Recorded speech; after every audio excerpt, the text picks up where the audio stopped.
What in your life has disappointed you beyond words?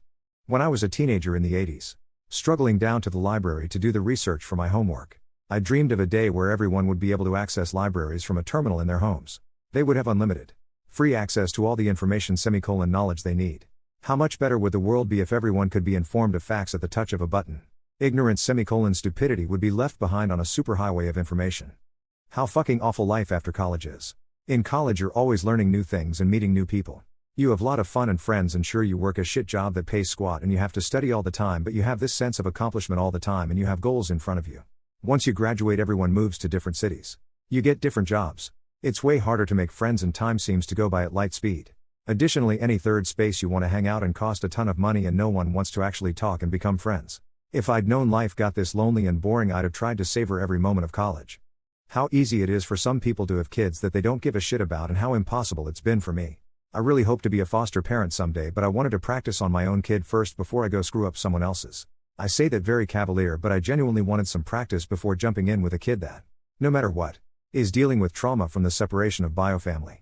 It's precisely because I don't take that lightly that I hesitate to become a foster parent. I knew before my infertility that I wanted to foster, but my trauma also holds me back. It's unfair shoes for a foster kid to fill when their foster parents are looking for a kid they couldn't have one their own. How do you become an emotionally stable self-sufficient woman?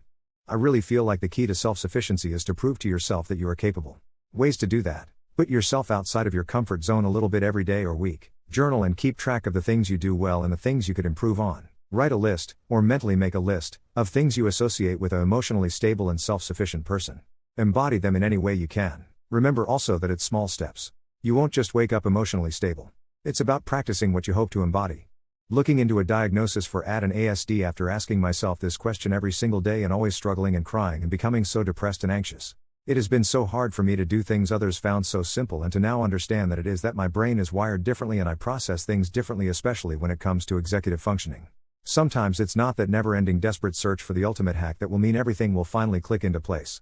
It's understanding that brains work differently and support needs are different, and understanding yourself is just as important as asking for help.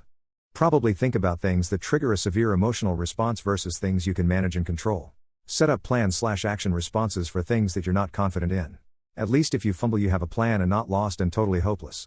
I think predictability helps build confidence in anything for us. It allows us to try again the next time around. Forgive yourself often. And be honest with your emotional state. It's okay to not be okay. It's okay to feel insufferable and just want to not handle a situation. But whatever time you give towards that, you need to put the same amount of time to reaching small goals and ambitions with becoming self-sufficient. People who wear glasses. How many pairs do you own and why? 1 pair of my regular glasses, 2 pair of my old regular glasses, 5 pairs of readers. My prescription is -13,000.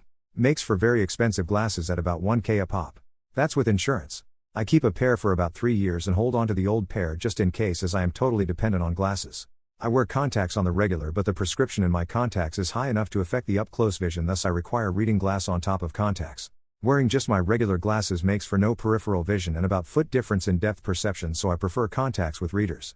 I have 4 pairs and 2 pairs of sunglasses, all prescription. I always wear my glasses when I'm driving. So there are 2 pairs of progressive suited for driving so I can read the dash and see far off. Another pair is suited for computer work where the near focus lands where a computer screen would be. The last pair work better when I'm using binoculars.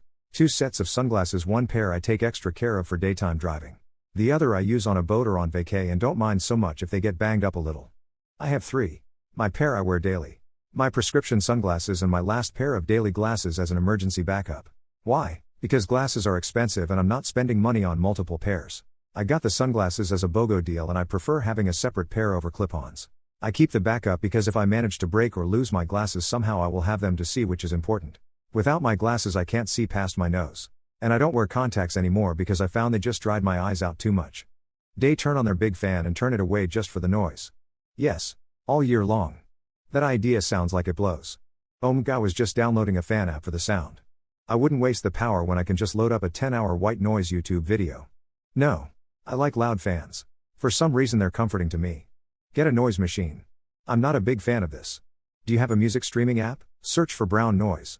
I found one that is an hour long and I just put it on repeat. Adjust the volume to your liking. Works great. Yes. 24/7. All year long. I have misophonia and it sucks. I use a HEPA filter at night and enjoy the white noise of it. Similar principle. They look at themselves in the mirror and then look at themselves in a picture and think, no way, is that how I look? Hearing my own voice freaks me out more. Generally people try to compare themselves with other. Same goes with other person. I think it's because we don't see ourselves the same way that others do. When a picture is taken, it highlights some of our features that we don't pick up on when we look into a mirror. Or maybe we do notice, but we don't focus on it. Even when we look into a mirror, we might see a different version of ourselves, depending on our mood and the lighting, and which angle we look at ourselves from. So it can be deceiving. That's my take on it. I often look in the mirror and sometimes I quite like the way I look. I then look at a picture of myself and I don't like the way I look. It's like two strangers. Oh, all the time. You've just to remember you are used to seeing yourself in reverse and flipped, because you're looking into a mirror. So when you take a photo, it's actually how others see you, and it looks weird because that's not how you look to yourself in a mirror. Yeah. It happens to me all the time. I look at myself in the mirror, and I think to myself, damn, I look good. Let me take a picture. Then I take a picture, and it looks like a troll. Oh yeah. I gave up trying to beat this and have come to full-on acceptance. My nose is slightly crooked, so while it appears totally fine in my reflection, I look like two completely different people when photographed on either side. But it's also important to understand. Angles, lighting all play role. We don't naturally look amazing in every angle, and a photograph is one specific moment captured than what we normally are viewing. Proportions easily change in a camera depending how close or far away we are. As I always say when I don't like a pic of me, photographer did me dirty.